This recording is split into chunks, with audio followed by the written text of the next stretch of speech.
আসসালামু আলাইকুম। আপা, এখন যা বলতেছেন আপনি, খুব আবেগ, খুব মায়া, মমতা, এটা যদি আর একটু আগে করতেন আপা, এতগুলা প্রাণ যাইতো না। প্রাণগুলারে শেষ করলেন শুধু রাজাকার বইলা। রাজাকার কারা এরা? এদের মধ্যে কয়জন রাজাকার? এমনও লোক আছে যাদের বাপেরও জন্ম হয় নাই, তখন আপনি তাদেরকেও রাজাকার বলছেন। এটা বইলা যে উস্কানিটা দিলেন, এই উস্কানিতেই অনেকের মনে লাগছে। আপনি বলছিলেন যে আপনার মুক্তিযোদ্ধার নাতিপুতিরা পাবে না, পাবে কি রাজাকার। তখন দুই ভাগে বিভক্ত ভাবছে সবাই। আপনার কথা বলার ধরনটা ওইরকমই ছিল, দুই ভাগে বিভক্ত।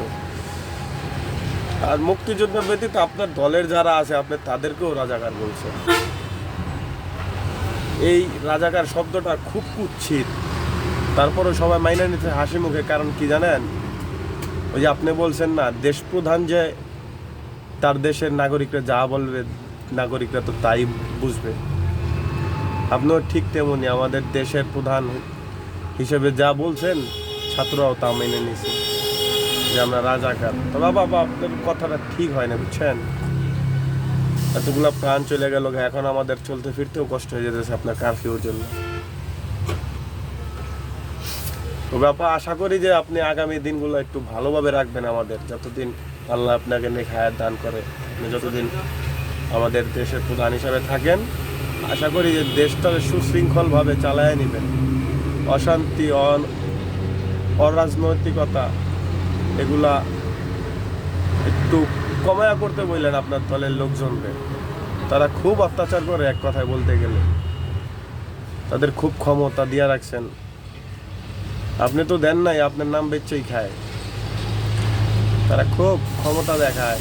তারা আওয়ামী লীগ, তারা যুবলীগ, তারা ছাত্রলীগ, তারা মুক্তিযোদ্ধা। আর আমরা হইলাম আপা ছাতুর মতো কামলা মানুষ, তো কামলা দিয়া খাই আর কামলা দিয়েই চলি। কিন্তু আপা, তারপর আপনার দেশের নাগরিক তো আমরা, আমাদের দিকে একটু খেয়াল রাখেন। ভালো থাকবেন। আশা করি আমার এই ভিডিও আপনার কাছে যায় বা না যায়, তারপরেও আশাবাদী যে আপনার কাছে যাইব। ভালো থাকবেন আপা।